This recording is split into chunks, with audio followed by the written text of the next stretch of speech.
CEC VRVD Entertainment presents Scorpio Cinephiles with Rick and Blaine. Season 1 Remakes. Episode 11 The Fly, 1986.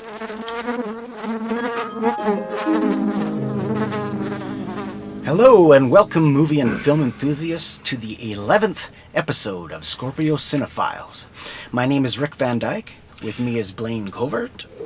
Hey guys, how you doing? And the purpose of this particular podcast is to choose specific movies from history and analyze them in the context of the era of which they were made. We will view them together, share our notes on the making of these stories, and try to find connecting points, which will give us, and you, a more fully rounded perspective of the wild and diverse art form that has been around for over 100 years. So Blaine, here we are, almost to the end of our season. This season's theme is remakes. Yep. So we've been picking particular movies, the original versions, analyze them, critiquing them, and then watching their consecutive remake. Correct, yeah. Versus sequels or... Yeah, strictly just the remake, not a sequel or a reboot, some as you have with some of the movies nowadays. Mm-hmm. Yeah. And in your mind, how would you differentiate a reboot versus a remake? Well, a reboot, I think they're trying to, typically change around the the process of the story or the way the story is developed in the movie. I guess characters sometimes reboot. Sometimes you change the characters as well. You may have a male lead and then you have a female lead or things like that. That's kind of what they're doing with some of the reboots. Some reboots work, some don't. But I think we're just dealing strictly with the remakes, and that's what we're doing. We're just watching the original, and in some cases from the 40s or 50s or 30s. Yeah. Going way back. Oh, for sure. And then right up to whatever the most recent remake is. Mm-hmm. Now, so far in this season, we've covered. We went through all the Stars Borns. Yeah, we went down that hole. That was a long trail. And then we moved from there into. We did we did DOA. We did Cape Fear. Yes, Cape Fear, amazing. Was a good one. Cape Fear was fun. I like both versions. They're both really good movies.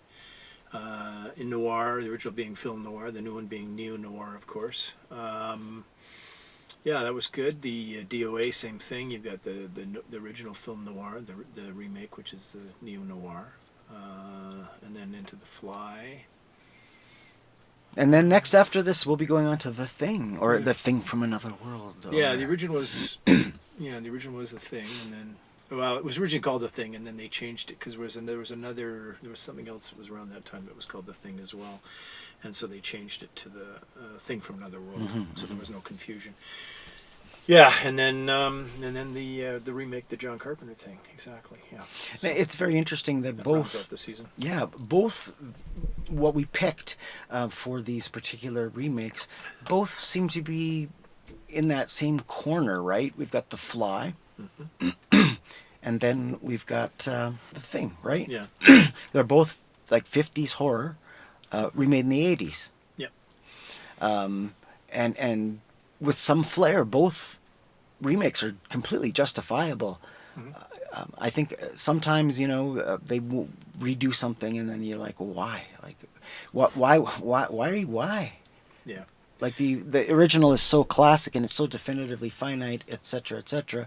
Like, why do you feel? Well, it's money, obviously. They want. Well, a lot of times I agree. Like people have if something's going to be remade, there's usually a negative feeling about being remade because if the original is considered a classic, or if it's really a well-liked film, then people have a problem with the fact that they're gonna somebody's gonna remake it. Why are you gonna remake it? It's already really good. It's already a good version, right? Yeah. Which is, and I agree. I mean, there are maybe some films like Casablanca, for example, I don't probably think should. Didn't they make a sequel? No, not really. No, they had a TV series, but they never stepped into the complete remake. No.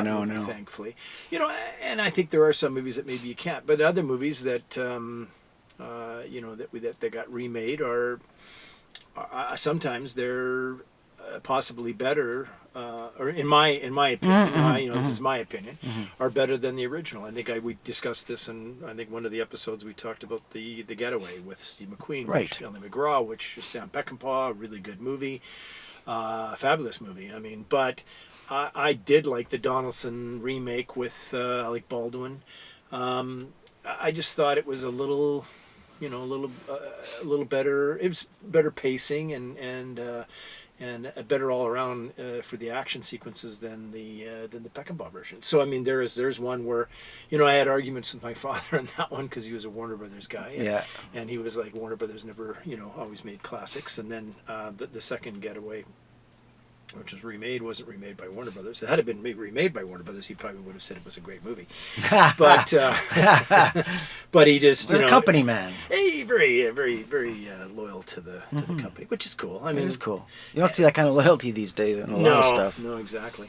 But yeah, I mean, and that was one where we argued a bit, and then I think when he actually watched it, he kind of said, they can't be better than the original, and then he watched it and he said, yeah, it was pretty good. I don't think he said it was better. I think he said it was probably as good or whatever. But yeah, but it was one of those movies I think where where you do have where the remake can be a better film. I think, in my opinion. But and there's a few movies like that where I've watched them and you go, okay, this is the original is good, but I do like the new one, the remake better. And sometimes there's ones that the original still stands ahead of the new one. Yeah, so I mean, happens occasionally. I think a lot of time some remakes are really bad, Yeah, and we won't discuss those. Oh, what you got in your hand there, pal? Oh, we're having some Cristalino today. Cheers. All right. Yeah. Chapter 11. To Chapter 11. Oh, wait a minute. No, not to Chapter 11. I don't want to go bankrupt. Yeah. No, that's actually... Oops, Freudian slip. Yeah. Yeah. Quite delicious. Yeah. It's funny. Most people associate tequila with the harsh, bad stark, memories. No, the stark harshness. Like the powerful alcohol taste. Oh yeah. But when you get the good stuff that you've introduced me to, it's just like, it actually kind of tastes sweet, which is crazy. Well, it's always kind of, you have to kind of slow people down when they drink tequila too, because I think they have to shoot it back, and you go, no, you just sip this because it's actually a really nice, delicious, nice flavor. So yeah, wonderful flavor. And then people are always reluctant at first. They're like, oh, tequila? No thanks. Yeah. I have a bad experience with tequila, so that I don't. Tequila stories. I want to revisit that, but anyway. So now we talked a little bit before we hit record, and I found it interesting that this movie is not a particular favorite of yours, and that, as a matter of fact, it kind of falls in the other camp. Now, I know when we very first started the podcast, we said there's going to be a point where we're going to be in Siskel and Ebert, right? It's going to be like opposing views, but we agreed that it would be a good thing. Oh yeah. Because, I mean, everybody looks at a piece of art differently. And I like the idea that maybe we're not so completely on the same camp this time, because it gives us a little bit of things to talk about, Yeah. No, I mean, this movie, as I said to you, I haven't seen this movie since it was originally released in the 80s. That's crazy. Not even on VHS? No. Really? VHS. I never owned it on VHS. I never owned it on DVD. Wow. Shit, I've had it in every format that's ever been made. Yeah, I mean, there's possibly laser, even vinyl, laserdisc as well, but yeah, and you mentioned in your lost vinyl collection that you had the actual soundtrack, which would probably be very valuable now, I would imagine. Yeah, very Sarah Bondi records, man, beautiful stuff. Great, really good, and it is a really good. We were talking about the Howard Shaw's music is excellent in the movie. Oh, the score in this thing? Yeah. We'll go on a tangent in a bit, but Yeah. wow. It's great. Wow. So getting back to why, okay, I like horror films. Yeah. So it's not the gore. Yeah, I'll tell you a little story. I don't think I went through this little story to give you kind of a history. But as I was brought up in the film industry, as we've discussed in the past. Brought up with my dad with Warner Brothers, and I was actually running 16 millimeter films in my basement when I was about 6 years old. So I was actually I was able to run a 16 millimeter projector and run movies, and I did watch a lot of films through the years when I was younger, but I did not like horror films. I was really afraid of horror films when I was young. The first film I think that I watched that scared the heck out of me, that I never finished the movie, was House on a Haunted Hill with Vincent Price. Oh, interesting. Yeah, and then the second film that really scared the heck out of me was the Two and a Guillotine with Cesar Romero and Dean Jones from the Disney films. But it was a pretty... and again, I couldn't make it through that film, right? So, now, how old were you, though? I was probably, I would say, probably 10. See, you're just a kid, man. No, I know, but I still, I had a fear of horror films, so I didn't really watch horror films. And then what happened was, so this is what happened. My father worked for Warner Brothers, as we've talked about, and he had to go to Winnipeg to fix a few issues with the branch manager in Winnipeg. So he said, it was during a spring break, so he said, well, do you want to come? And I did. So we both flew to Winnipeg together. And he was taking care of the issue with this particular gentleman who, as it turned out, there was all this money that wasn't being deposited, and there was all these worries, but it just turned out that he just didn't know how to deposit checks in the bank. Okay. So he had a briefcase full of checks. Wow. Anyway, that was what happened. But what happened with me, and at this stage, I was about 13 years old, 12, 13 years old. So there was a film. Like a rental place called Can Film, which they had a few film companies. One of them was AIP, and they had all the stuff on 16 millimeter, and they had a storage area facility and a revision. They would revise and stuff in the back of this building where they had their sales offices as well. Because sometimes they did have that together. They would have their storage facility, with all their films. 35. In this case, it was all 16 millimeter. There was no 35 millimeter, so it wasn't taking up a lot of space. Right, but it was still a fair amount of film. So anyway, so we got there, and it was in the daytime, of course, and I was in the office, and my dad sent me down there. He says, well, go and see these guys. And I went down, and they said, oh, wait, no, we can set you up. We'll, set up a projector, and you can run movies over in the side here and watch movies, and, to pass the time in the day.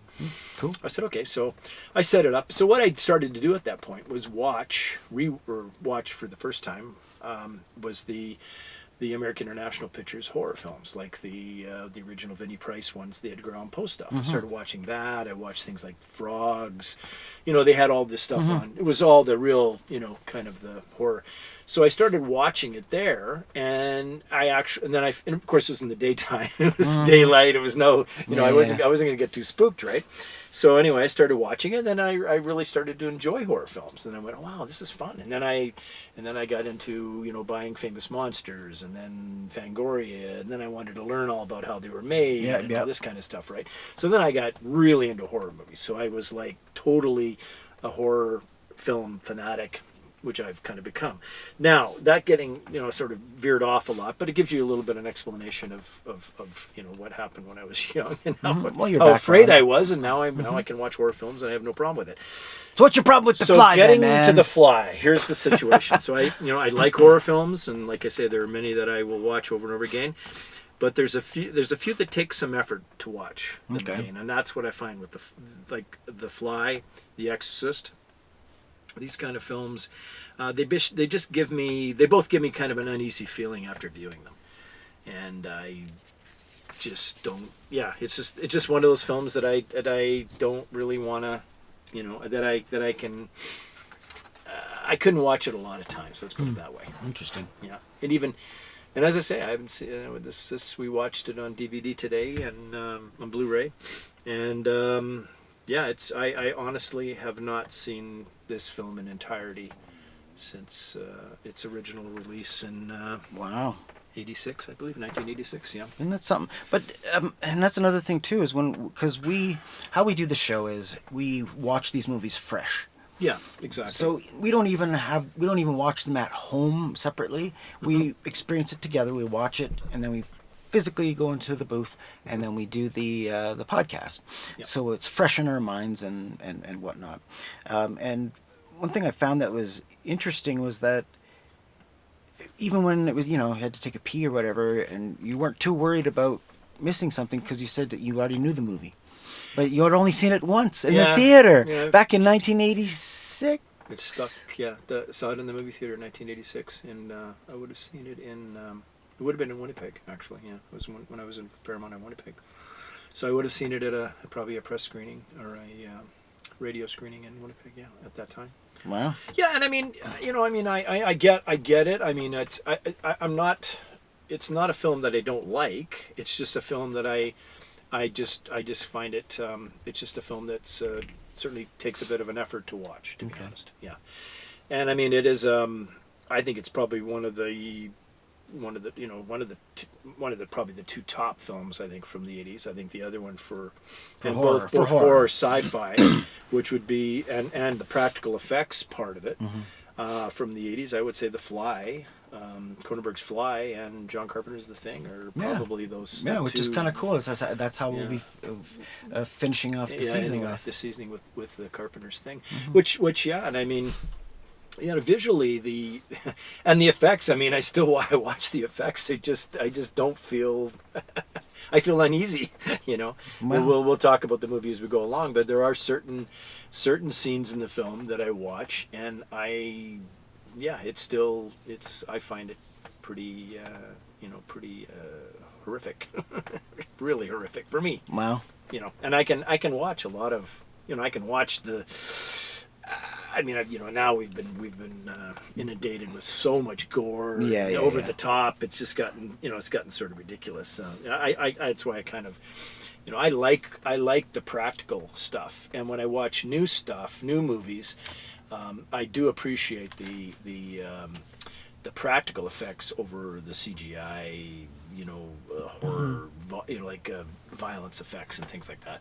So and watching this one, I mean, the effects, Chris Wallace effects are still still outstanding. I mean, you watch it today. I mean, all these many years later. And I grimace in certain scenes. There's certain scenes that I just find difficult to watch, and that's a good sign of a good makeups guy, right?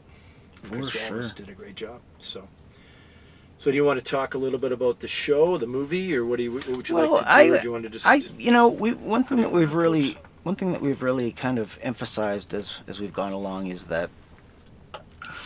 When we're doing an original and a remake, there's generally a period of time in history that occurs between those 2 points. Audiences, the general public, the zeitgeist, etc. It can be completely a different temperature, and something can be, works really well, or it just doesn't. Yeah. Well, what is your take? Okay, now there is a lot of discussion on The Fly, on this version of The Fly, that is, concerning some people feel it's a metaphor of the AIDS epidemic in the 80s. Well, what do you think? What's your I mean, you've seen this film a lot of times, right? So for sure. Is something you've seen because you like it a lot. So I'm curious, like what is your take on that part? What do you think? Well, I mean, you can take it right from David Cronenberg himself, who said that it wasn't specifically designed as a metaphor for AIDS, and it wasn't necessarily. It was to emphasize finality, metamorphosis, change, and that he said it could be an allegory for many things like cancer or drug addiction or whatever. He says you take from it what you will. I don't think I don't think it's a metaphor of AIDS. I think it's about old age, and how the body breaks down. Well, we're all dying the moment we're born, right? Well, exactly. Yeah. I mean, and as you get older, I'm getting older. You know, this year I'll be 65. I mean, yeah. I mean, I can see that, and they do discuss it in the film a couple of times. They do talk about the fact that there's, they talk about old age and in the film, in a couple of scenes, and yeah, I think that's the way I look at it. I looking at it now, this many years later. I definitely see the, like you got the scene where he first, when he started. Let's back up a moment. Okay, back up a bit. Okay, so we're talking 1958 versus 1986. that's what we're kind of talking about. Okay, yeah, that's where we kind of got into this point all right. about the. So just to give the audience age just a thing. little bit of context. Yeah. Okay, so to give you where we are in history with 1958, just for the sake of comparison. Okay, so NASA is created in response to Sputnik being put into orbit by the Soviet Union. The space race officially had begun. Yep. The movie came out 3 years before the Kennedy assassination. It was during the Eisenhower administration. 1 year before Fidel Castro takes over the Cuba in the revolution. The Comics Code Authority is instituted and then thusly instated in the 80s. Yeah. All right. So in 1986, this is now our remake. Okay. It was the tail end of the 50s. Right. Too, So for science fiction so we got the movies. beginning of the space race, and then the 80s. It's sort of the end of the space race. The Soviet Union's fallen. Now it's the space shuttle. That was the year the space shuttle Challenger on January 28th killed 7 astronauts, including a school teacher, in one of the most horrific disasters in the history of the space program. Yeah. On a positive side, Pixar is founded by John Lasseter and Steve Jobs. On February 9th, the planet saw Halley's Comet, and Ferdinand Marcos is thrown from power from the Philippines. And his wife had 2 boatloads of shoes.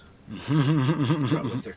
and, that would not be surprising. Anyway, but yeah. The, and I think the other thing with the original version, it's the tail end of the 50s. So you've had science fiction movies since the beginning of the 50s, like big bug movies 1950. and whatnot. And Yeah, just I Was a Teenage alien, Werewolf, The alien Blob. movies, different variation alien movies and such like that. Yeah, so this is getting near the end of that. Yeah, because they the science fiction movies, really they performed very well in the 50s, of course, or they wouldn't have made as many as they did.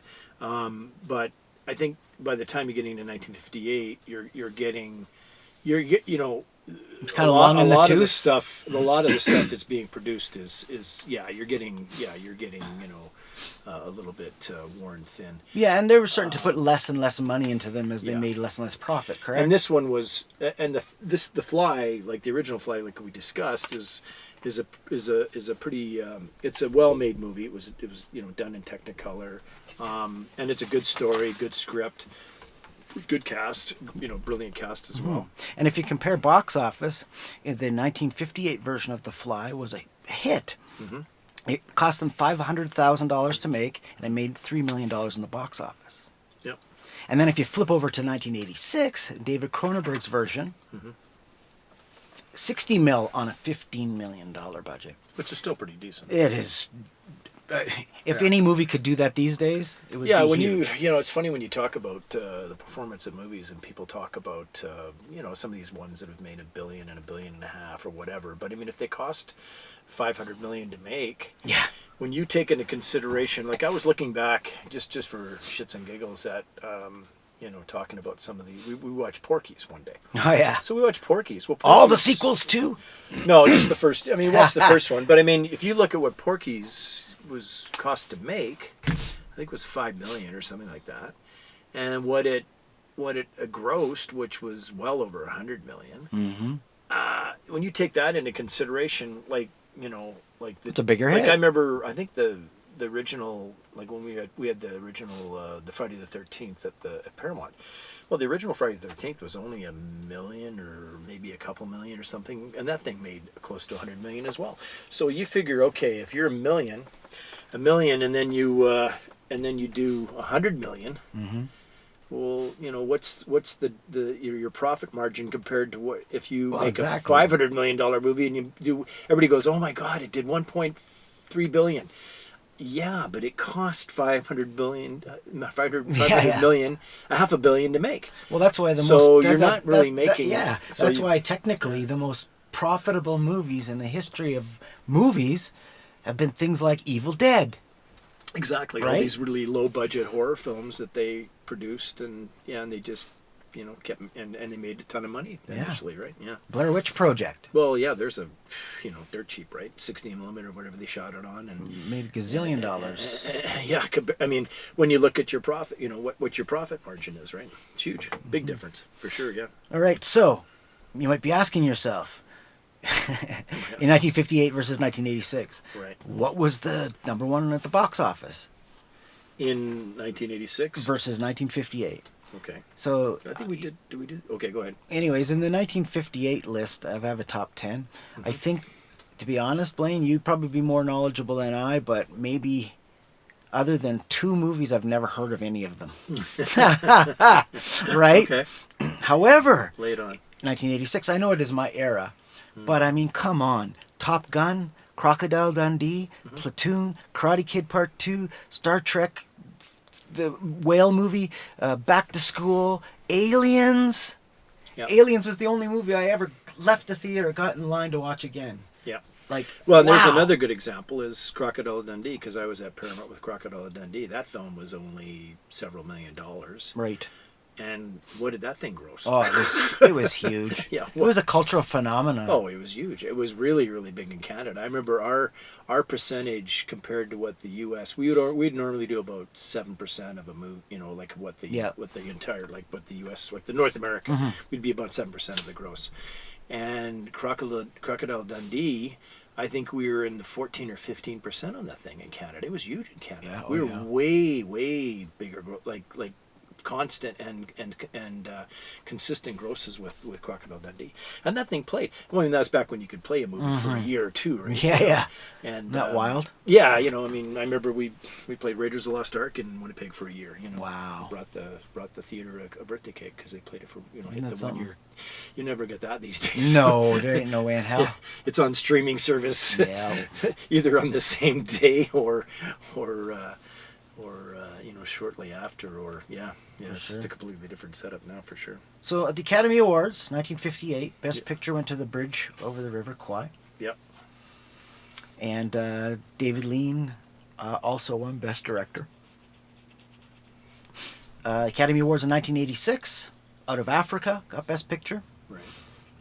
And Sidney Pollack also got Best Director. Yeah. But Best Makeup. Yep. Chris Wallace and Stephan Dupuis. I believe it's pronounced Dupuis. I think it's French. Yeah. Chris Wallace Inc. There you go. Yeah. And what like I mean it's to look at it now in retrospect after seeing so much on how the makeup and special effects industry has evolved and changed and advanced over time. Even though this is like top of the heap for its day, now you can kind of see the rubber suit seams, and you can kind of, tell when it's an animatronic versus a makeup effect. And this is all in hindsight, of course. Mm-hmm. But you know what? It doesn't affect my ability to judge it for its quality. Yep. It's the story and the characters, the atmosphere, the nihilistic. Like from the moment the movie starts, the first note of the soundtrack, it feels like foreboding doom. It's like it's already ended. You know what I mean? Yeah. And so, like you said, as a metaphor for age, it's like. Well, a lot of people thought that was the case because it was, of course, the AIDS epidemic was very, was a big thing in the 80s, right? I mean, there was a lot of people, a lot of actors, and they're passing away from AIDS, and yeah, it was a pretty scary time. So I mean, I get the point that they kind of thought it was a metaphor of that. I don't like we both agree on that it's more on old age, but yeah, I mean, and interesting with Chris Wallace, because you're saying, because he was we watched when we watched the end of the movie. Of course, the first credit that comes up is and big too. Is the first name mentioned at the end of the credits. Of course, is Chris Wallace Inc. as the creator and designer of the Brundlefly makeup. And apparently after the screening, the audience cheered upon seeing this first credit. The producer, which is Stuart Cornfield, turned to Wallace and said, "You're going to get the Oscar." And Cornfield's production came true. Wallace did, in fact, win the Academy Award for Best Makeup, and was the only nomination and award that the film received from the Academy. And Wallace claims that it was because his name was first on the The thing is, the score should have at least been nominated. Yeah, I think that the score is amazing. That's another part and then that's another. I think the score gives me that uneasy feeling about certain scenes in the film as well, right? Where you're watching it and you're just like. And it's interesting too. Cronenberg's choices. You get the operatic, bombastic score, and then silence. There's no music. Right? Yeah. And it's very interesting when he chooses to do that and when he doesn't. Because sometimes it's against what you would normally think, but yet it seems to work. It's really phenomenal. Well, I think it has eerie tones, but then it also has romantic. When you have the love, the love affair between Goldblum and Davis, you have that music that again is very like friendly. Well, it's like love at first sight, and it says it without words. No, exactly. Yeah. So I mean, yeah, the differences in the tone of the music throughout the film is definitely amazing. And again, an area of the film that I think that the Academy missed on that one for sure. Sadly, they do miss a lot of times on this kind of stuff. And one thing I was really amazed too in this Cronenberg version is just how it just chips along, like it just clips along. Yeah, it starts right off at the beginning. Like bada bing, it just doesn't. Yeah. It's unrelenting. Like it never at any point do you. Hi, I'm Brundle. I've got an experiment. Come back to my. Yeah. come back to my loft, and I'll lock you in and play some eerie music on my piano, and Phantom of the Opera kind of thing going on there, right? Which is kind of creepy, would that fly today? Sorry for the bad joke. Anyway, but yeah. Yeah. But the other thing, I was going to say about Chris Wallace is that, when he went to, when he had to sit down with Cronenberg and they discussed how to do the design of the makeup.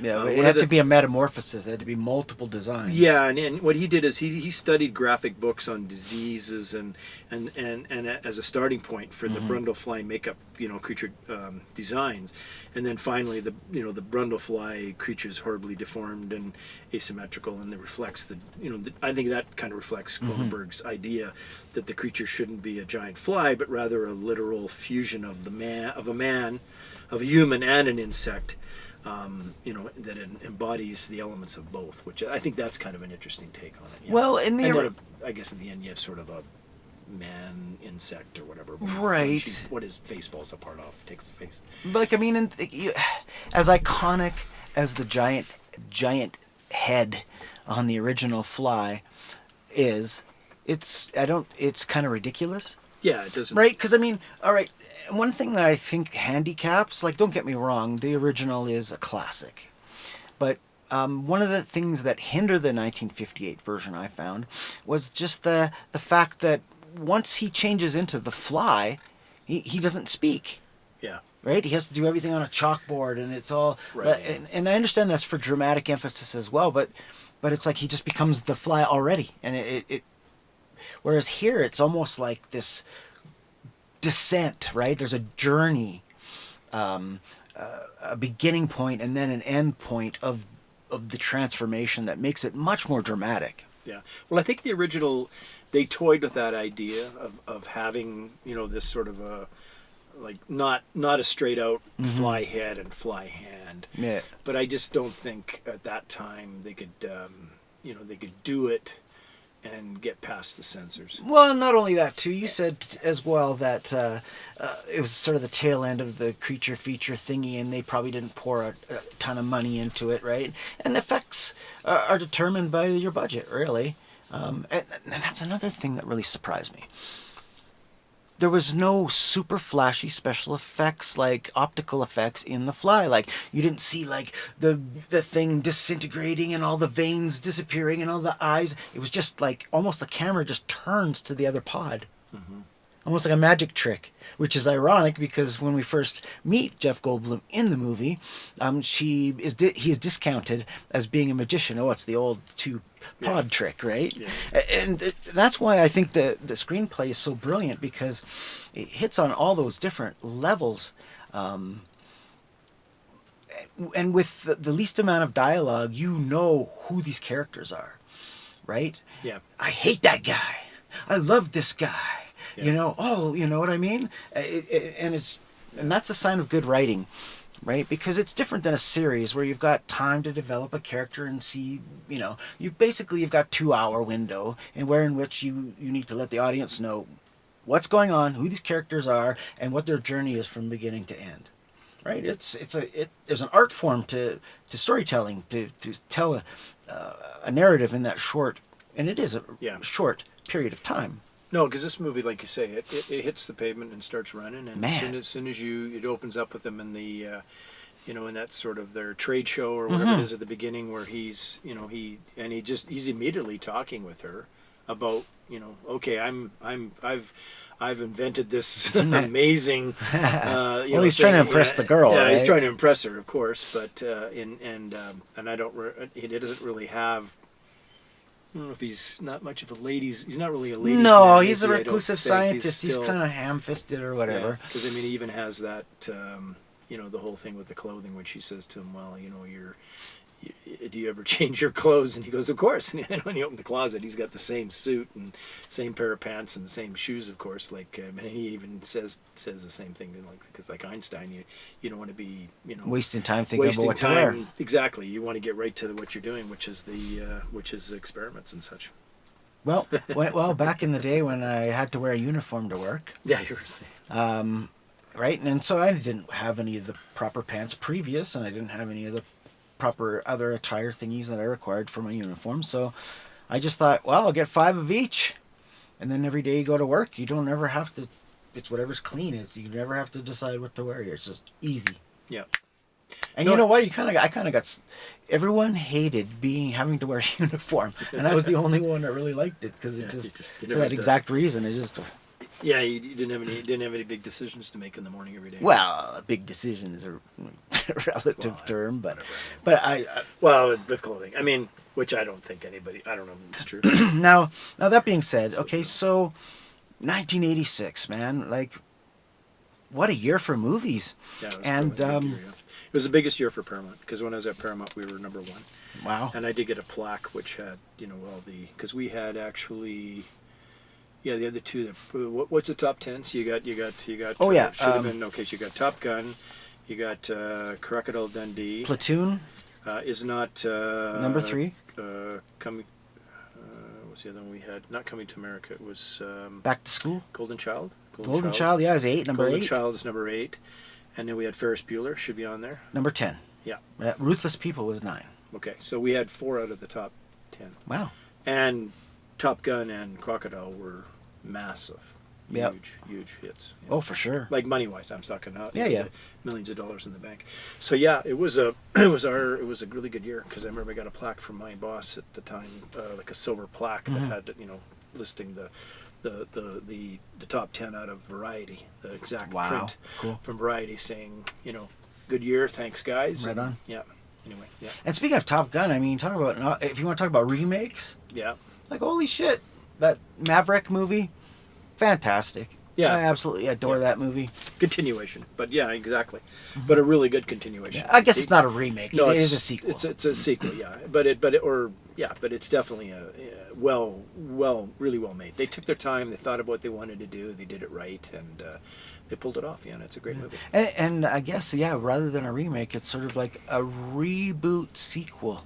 Yeah, reboot, sequel, continuation. Yeah. It's more of a continuation, yeah. but it's still. But you still have it's nice to have some of the original characters in there. I mean, a lot of the characters, of course, a lot of the actors passed away, but you do have. I mean, anyway, we're getting off topic. But yeah, I mean, I it was a good movie, and I enjoyed seeing Val Kilmer, and he brought a tear to my eye when they had that sequence because I thought that was very really very poignant. Nice. Yeah, for sure.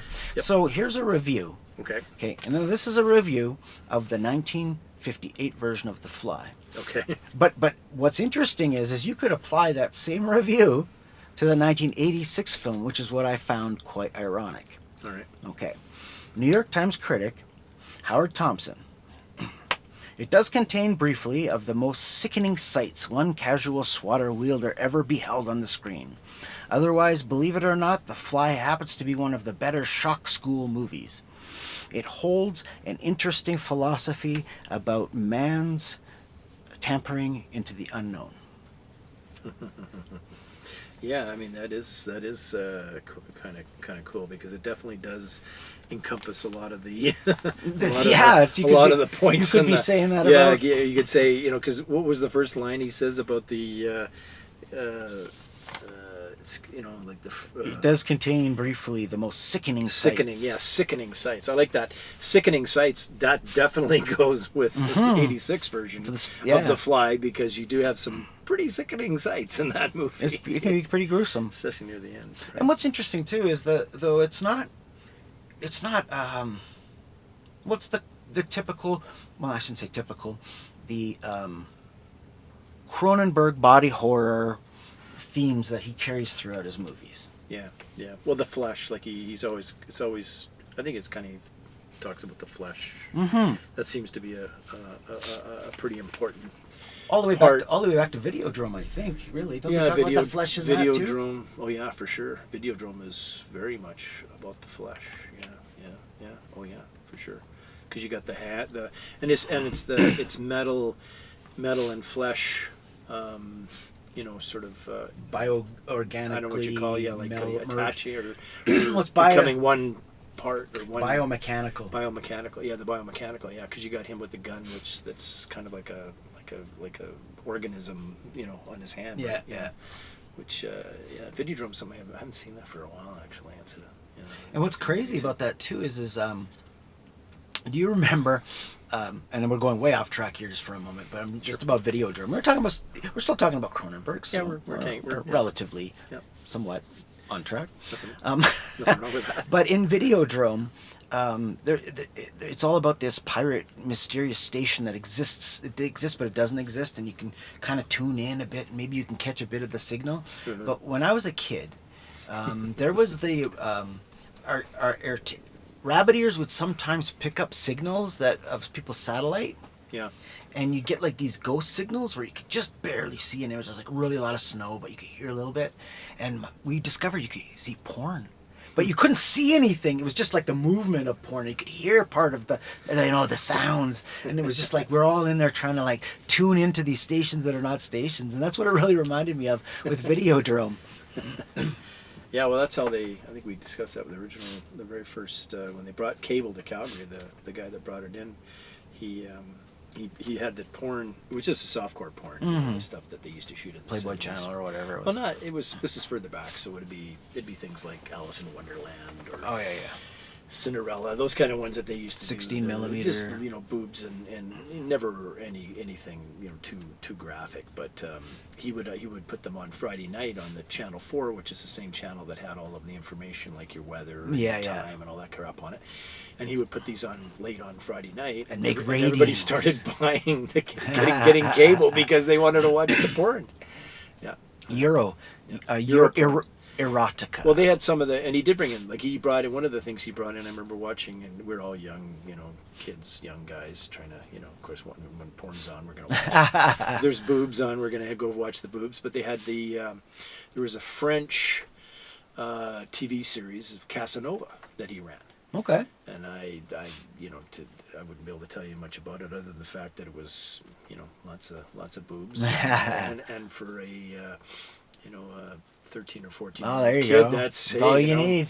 Yeah, we'd all Beats tune on Friday night, and 11 o'clock we'd beats watch a Sears whatever. Catalog. Exactly. That was the other alternative back then. or my dad's Playboys. Which there you go. He had a very extensive collection. So, just for a little bit more flavor of '86, there was the Vancouver Expo, the World Expo that we had in Canada here. Oh, yeah. That was huge. I was there. I went to that. It was pretty amazing.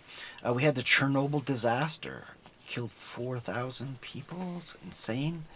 And that was also the year that the Fantasyland roller coaster went off the rails and killed those 3 people in Edmonton here, close to us. Yeah, I was in Winnipeg then, so I didn't really. I knew about it because my buddy lived in Edmonton, but I didn't. Yeah, I do recall it for sure. It was quite a big thing because I remember, when we did when I traveled back to Calgary, went up to Edmonton to the Fantasyland. Stayed at the Fantasyland Hotel, which is now not called the Fantasyland Hotel anymore because I think they had an issue with it was Disney, wasn't it, on that one? But anyway. It was. Yeah, they changed it to Galaxyland. Yeah. Yeah. So, but I remember going on the rides in that particular roller coaster, which you were kind of like, okay, this is a good idea, because this it did wipe out a few folks, unfortunately, sadly. Yeah. So, and just to finish off my history lesson, it was the year of the Iran-Contra affair. The president of the United States was Ronald Reagan. The UK, Margaret Thatcher, and in dear old Canada here, it was Brian Mulroney. Yeah. Now, did I ever tell you about the short film that I made called Restricted Adult? Mm-mm. No, I have not. Okay. So, when I was living in Red Deer, I was working for the Central Alberta Theatre, and I had access to some acting resources, and I shot a movie. It was a short. I think it was 8 minutes long or whatever. It was based on a true story. And that was a true story of how a friend of mine and I, and this is how it comes back to what we're talking about, snuck into the fly. Oh, okay. Okay. So, me and my pal, I think we would have been, I would have been 18 years old at the time. My pal was 17, he was 16, I think. He wasn't old enough to get into an R-rated movie, which The Fly was. The Fly was R-rated at the Okay, time, yeah. and we'd been reading Fangoria magazine, and we were reading all the making of as it was getting made, and all it was announced, and we even rewatched the original Fly, on VHS in preparation to go see it. Oh yeah, we were like, oh, and David Cronenberg, it's gonna be gory, it's gonna be glorious, and so. We go to the theater, and my buddy's like, I'm going to get carded. Because in those days, they were pretty strict on it, right? Especially a couple young-looking guys like we both didn't look of age, right? So we go into the theater. We had to deal with the provinces. The provinces were all very, they were always be very... Different? Well, each province was different for ratings, for sure, but they also would send, at that time they did have, government officials that would be sent out to the theaters to kind of monitor and see. So you had to be pretty careful. Right. Exactly. Even the film company, as theater owners and film companies, we all had to be pretty careful on what, on people getting into the theater, kids getting into the theater, for example. Right. So, sorry, carry on. I had a plan. Yep. My buddy's like, no, man, we got to turn back, man. We can't do this. I'm like, trust me. So we get up to the cashier to pay, and I said, buy a ticket to that movie over there, some kids' movie. Buy it. Yeah, exactly. And he goes, what? I go, just trust me. So he goes up, and he pays for it, and he walks off to the side. Now I walk up, and I get a ticket for The Fly. Right. I'm of age. Do you see some ID? Absolutely. Here you go. Da-da-da-da-da. No problem. Yeah. We go into the lobby. We're getting our popcorn and stuff. And I just said to him, man, just come in with me. Just walk in like you own the place. Sit down and we'll watch the movie. And he's like, well, what if we get busted? And I'm like, we're not going to get busted, man. Nobody watches this kind of thing. Nobody's going to pick up on it. Well, because we were in the theater before the lights went down and everything, like you could see the two of us. We stood out like a sore thumb. We looked like we were junior high school or something. Like we're both baby faces, right? Yeah. And of course, in those days they had the ushers, right? And they would come down, they check, make sure no one had booze or whatever, A lot more staff. smoking or whatever it is, right?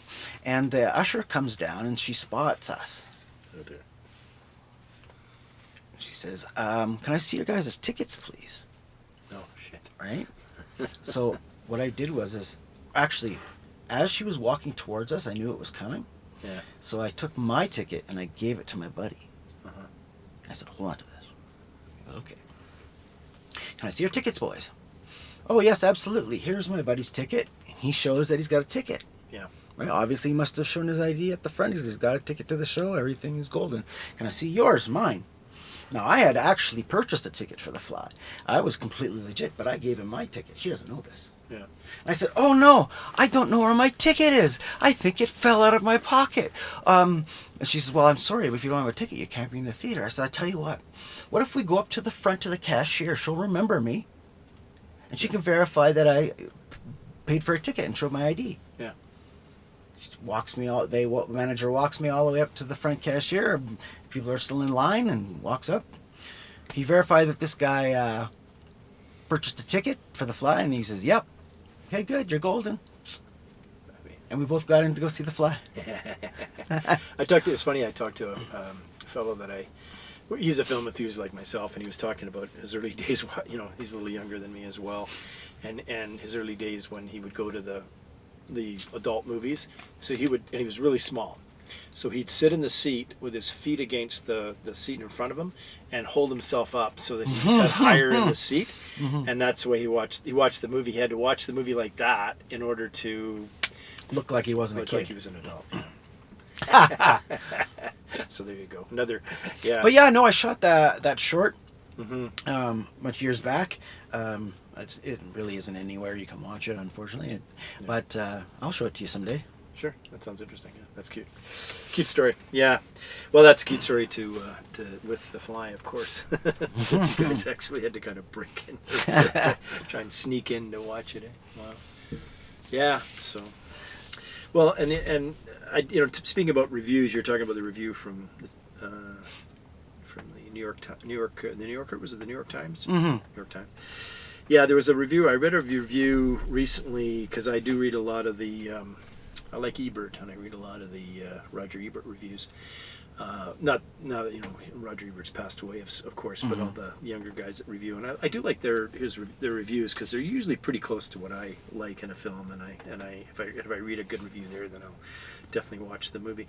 But there was one that I was just kind of funny out of a curiosity. I looked at this one guy's review on The Fly. Geraldo Valero, I think is his name. Mm-hmm. Anyway, this is what he said about, which is similar to where I'm coming from. He said, David Cronenberg's The Fly, 1986, is among a very few movies that gives me a sense of hesitation as soon as the credits appear. I've owned a couple of home video versions since its release 20 some odd years ago, according to Technology in Favor, but I doubt I've played them more than a handful of times, including that for purposes of this review. For such a well-made and entertaining movie, this is particularly odd, but among the great horror flicks, it certainly fits the bill. This one hits you like a little below the belt, and the belt for enjoyment. Kind of literally, if you've seen the movie. Yeah. So anyway, so yeah, there's an example of someone else that finds it kind of difficult to watch as well. Well, in a 1987 interview on Sinister Image, 1987, Vincent Price revealed that when the remake was released, Jeff Goldblum wrote him a letter saying, "I hope you like it as much as I liked yours." Now, Price was touched by the letter. He composed a reply and went to see the film, which he described as wonderfully right up to a certain point before it went too far. Went a little too far. Exactly, yeah. There you go. Yeah, that's funny. Eh? Well, and the other thing that's interesting with this film is that it's, it was produced by Brooksfilms, so Mel Brooks. Which is interesting because when someone says Mel Brooks, I think History of the World, I think, like just Young wacky Blazing Saddles and... But he did Elephant Man. I guess, movie. So his company. He produced Elephant Man, which is a Paramount release that we had. So where were these rich actors like now. I mean, you have this like glut of Hollywood movies that just aren't just nosediving, and we just need another independent movement like the 90s with Tarantino, like the 60s with Peter Fonda. You know what I mean? Like we almost need another renaissance, underground. Yeah. Like you make money when your movie doesn't cost you a ton of money. Yeah. Well, I think there is a lot of really good independent movies that are being made right now. It's just trying to find those independent movies, right? You have to really search a little to find the stuff these days. There are some good little movies that have come out in the last few years that are, I would say, independent, independent in the sense that they're smaller. They're not a major smaller studio companies, picture. but and a lot of the films now, you need several companies, Yes. several film companies to actually make the movie, right? Yeah, To 'cause put so all the much money. together. Even though maybe you've got a film that's still, I don't know, maybe it's what these days say 20 million or something, right? But I mean, yeah, it takes a lot of film companies to put all that money together. But there are some, really good movies that come out every year that that surprise me anyway. I think that are good. And I think independent in the sense. But I mean, okay, so Mel Brooks, for example. Well, getting back to Mel Brooks, yeah, the one thing I was going to say was that so he didn't put his name on the film because he did produce it. He was the No, but producer as well. but the thing is, he's putting money towards not independent films, but films like, you know what I mean? Like, Well, his film company produced it, but they released it. But they co-produced it with Fox at that time, right? So they. Oh, of course, you need the big money, They but had money backing, but I mean, Mel Brooks is kind of like the middleman, Yeah. pushing something forward and letting it happen. No, I'm glad that Mel Brooks was involved with the production, and he was smart in a sense that he had Brooksfilm. Brooksfilm was his production company, right? It does say at the beginning, a Brooksfilm presentation, but he did not put his name as producer on the film, right? He didn't say produced by Mel No, Brooks. because I mean, his name has a certain Because- connotation. You don't want to take away from the gravitas of this particular piece by putting Mel Brooks on it. He wanted people to take it seriously. Yes, And that's why exactly. he didn't Yeah, put his yeah, name on yeah. there, of course, yeah. But with Mel Brooks, so we're on Mel Brooks. Just one little point I wanted to make. The line of "Be afraid, be very afraid," which they also use in all the advertising, Which is and one of posters. the, if not the best. Actually, you know what? It's It one of is those one of lines the that everybody best remembers. taglines of history, but it is the best horror tagline in history. Yeah, and that was that apparently was invented by Mel Brooks. Wow. It's so Brooks. simple, but yet so effective. Because they were discussing how the characters should react. And that's why that line's in the film as well. How does the characters react to the Brundle transformation, right? Like when he starts to really, get. Yeah. Well, let's talk about the cast here. Sure, absolutely. Okay, now it's a small cast, which is interesting, right? Yeah. Not unlike the first film, right? You have your love interest, you have your main character, your protagonist. You have I don't think there was really much of an antagonist in the first one, other than, the authorities or whatever. Whereas in this one, we kind of have a villain who we think is a villain right out the gate. Yeah, the Getz. Yeah, Getz is kind of interesting because I like the sequence when he's in the shower. As I mentioned, he's in the shower and he says, "I was feeling what did he say? His line was, I was feeling a little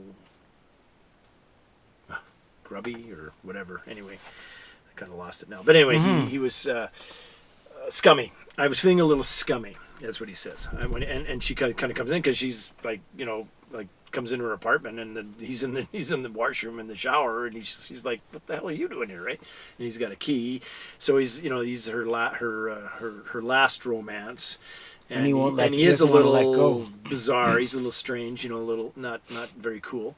And I like that whole, that where he says, "I was feeling a little scummy, so I decided to have a shower." It sort of sums up his character because he is he's certainly a bit of a scum, but he's also the scum that's in the sense a hero in the end, right? Right, So, and that's John Getz, right? John Getz, exactly. Yeah. Really good actor. Now, he'd done a lot of stuff around that time, a lot of TV and stuff, I think. But it's certainly a recognizable face. What was interesting, in, like you said, in the movie is you kind of have this full swing. I think, other than the Geena Davis character remains somewhat static, I think the remaining character arcs they're wild swings, right? So you've got the sort of the mild-mannered scientist who just goes way over the curve into the madman. Yeah, becomes a mad scientist in the sense, Right. I suppose. But yeah, And then you've got definitely- the antagonist, or who you think is the antagonist, the hanger-on boyfriend, who goes from being a guy that you just hate to being sympathetic, and then on the other end, kind of becoming the hero and saving everyone in the end due to his, Yeah. albeit at his own personal injury. But I guess that's what makes a hero, right? Yeah.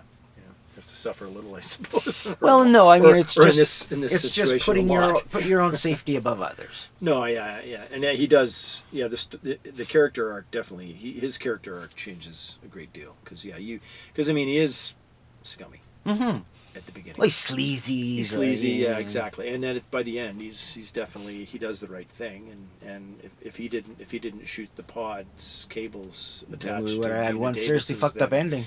Exactly. Yeah, just a little bit. Yes.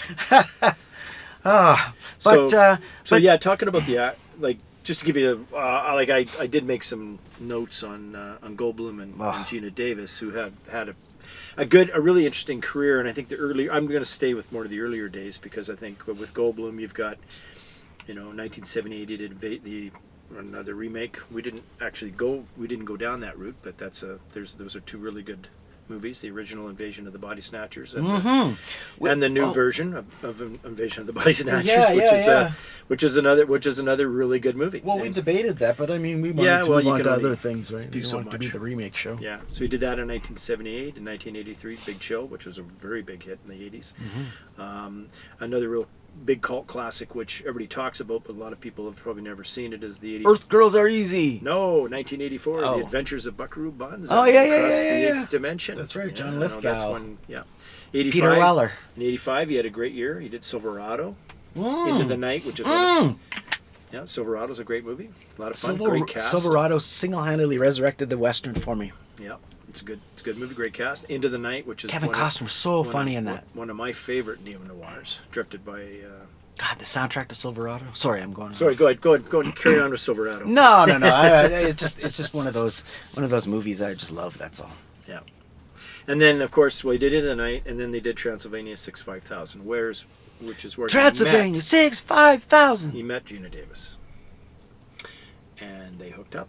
Oh, And then after that, they did the Well, other movie you're baby. talking about, 1988, Earth Girls Are Easy. Yes. Yes. With Jim Carrey. Yes. Yep. Yep. The aliens that came. Yeah. And it's funny because when I saw that movie, I had no idea who Jim Carrey even was. But between there, they did in '86 they did The Fly together. Yeah, and then they got married, they hooked up, I guess. So yeah, that's and then of course after that, Mr. Frost. Mr. Frost is an interesting movie that a lot of people don't know about. That's a pretty cool movie that if you can ever find it anywhere. That's the hard part. 1990s. Of course, then all the Jurassic Parks. Yada yada, right through from '93 to 1997, and then of course the recent one. Yep.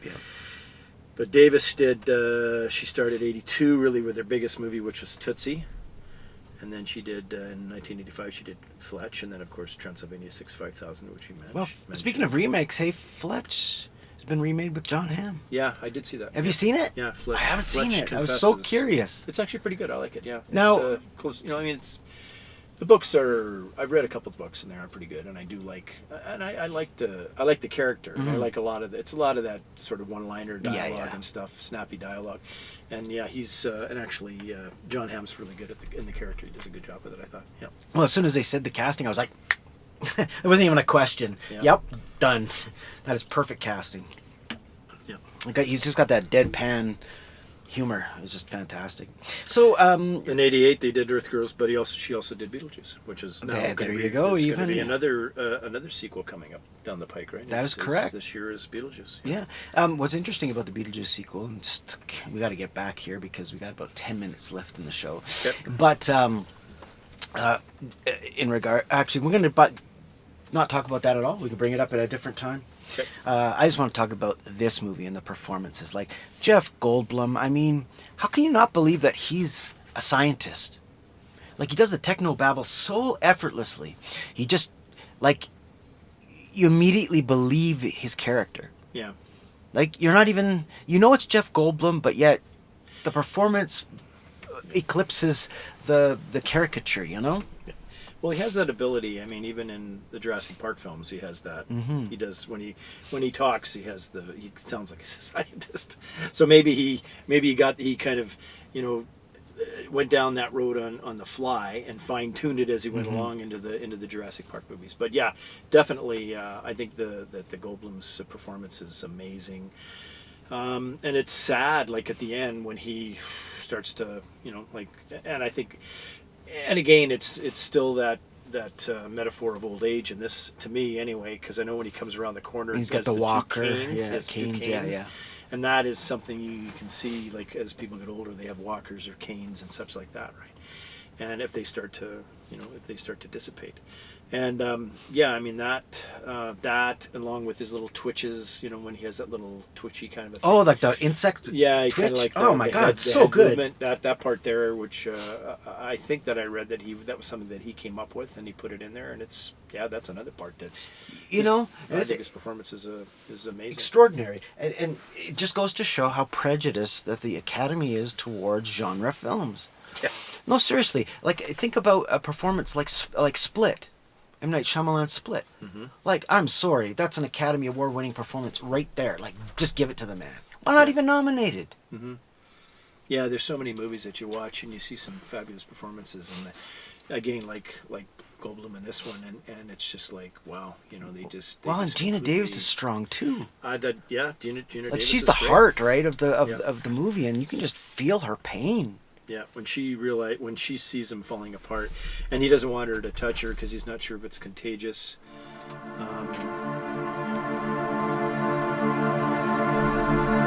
Anyway, they. Sorry. He's. I mean, he's worried about her, getting too close to him and that kind of thing, and then she eventually hugs him, and they have that sort of. That scene where it's very touching and sad, Well, and I mean, it's also the mental breakdown of the character, right? You can see in his performance, you can see the gears turning as he's trying to fix the situation. Yeah, he's like, "There's got to be a way. There's got to be a way." Da da da da da. Like he's still thinking like a scientist. Yeah, he's trying to. Yeah, he's got to be a way. I can change the computer, to fix it. Which is interesting too, because computers at that time wouldn't have AI, would they? But yet he's asking very much an AI question. Well, they have the voice recognition. I think that was what they would have had back then. But I mean, he's not programming in the code of the fly and the human. He just is telling him that's what it is, and it's automatically extrapolating. The information. It's like an AI before AI. I think the other thing too, that like talking about the flesh and that, I think that the reason, that he's able to,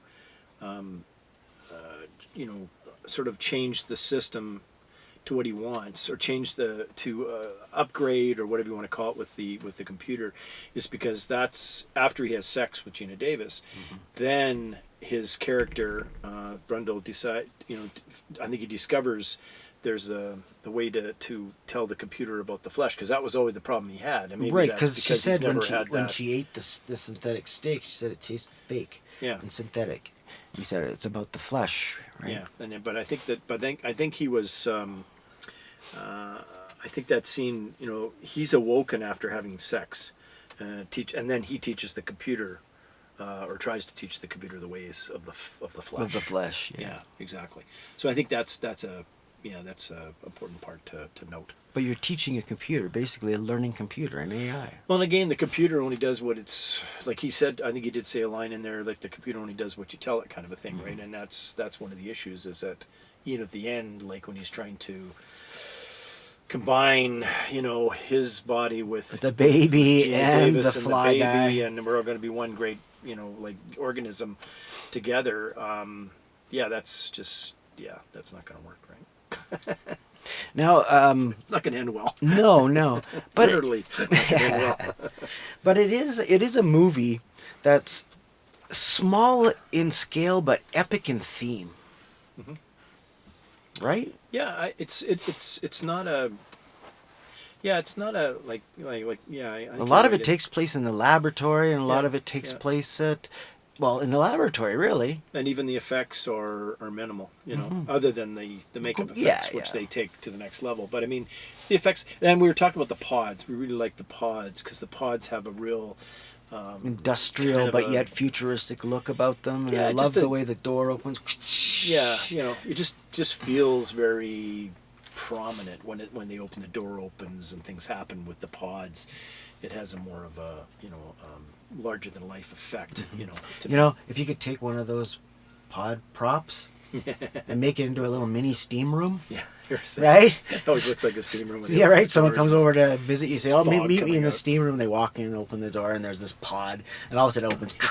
You All this fog pours out. You just hope they haven't seen the original The Fly. Or they'll be, nope. Nope, I'm not doing that. Not happening. Mm-mm. Nope. Now, funny you should say that, because when he gets the God complex as the character, and he thinks that it's the next level of the human evolution, and that he wants other people to experience this fantastic rebirth that he's had. He feels stronger, faster, better, not knowing, of course, the impending doom, but initially he's on a high. Yeah. It's almost like a drug addiction. He's like trying to convince someone, you gotta try this. It'll make you feel the best you ever have. Yeah. Well, he's always trying to get somebody into the pod, right? Trying to get Geena Davis, or the girl that he picks up in the bar after snapping her boyfriend's arm. Yeah, it's like, yeah, gotta get in the pod, and then we could be the dynamic duo, right? Yeah, it's really creepy. And that's again, he's starting to lose. Yeah, he's starting to lose his Faculties? faculties, mind. But do you think Not about to it? mention parts of his body, Yeah. including something in the jar. If you watch closely, when he opens the cabinet, there are body parts in there, including Johnson. yeah. Mr. Johnson's in there. Mr. Johnson and his buddies in the from jar. the ball. Yeah. So, yeah.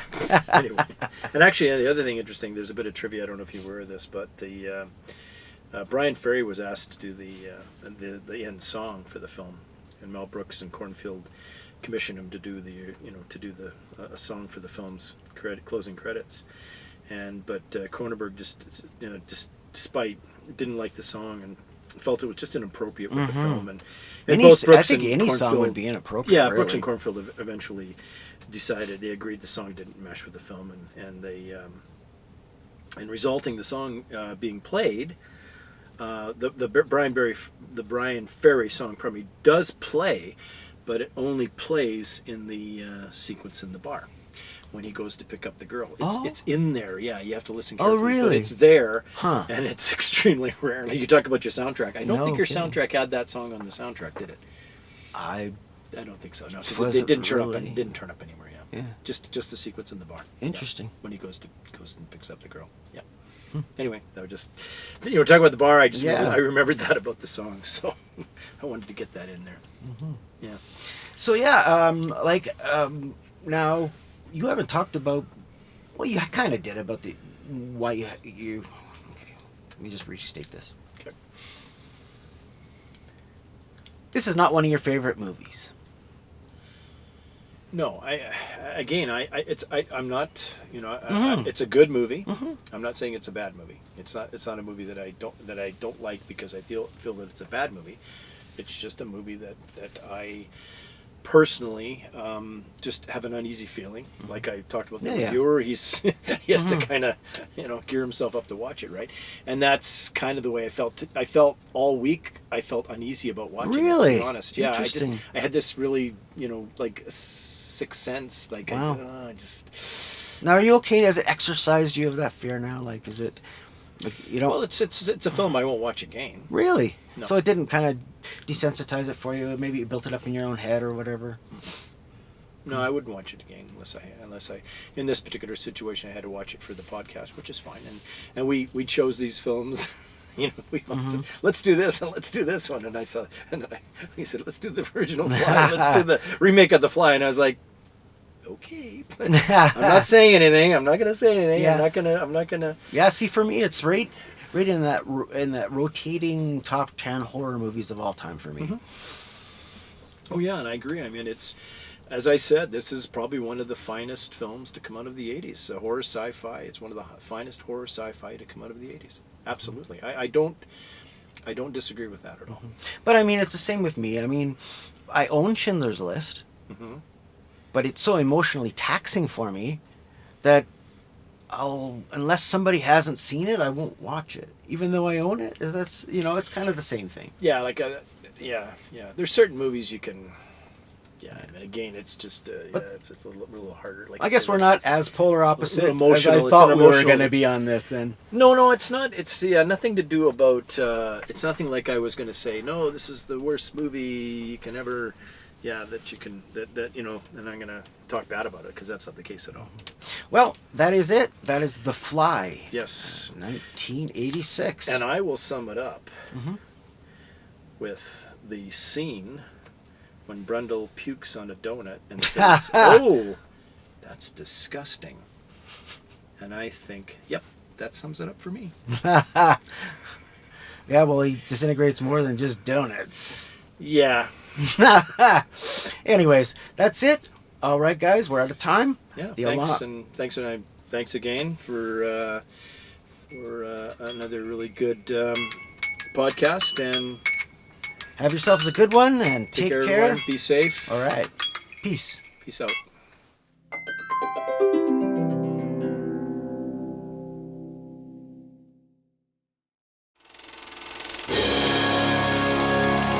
The end of this episode. If you like this content, feel free to leave a like. To hear future podcasts, you can subscribe, but be sure to put on your notifications, which will let you help us beat the algorithms. Scorpio Cinephiles. Copyright Scorpio TV 2024.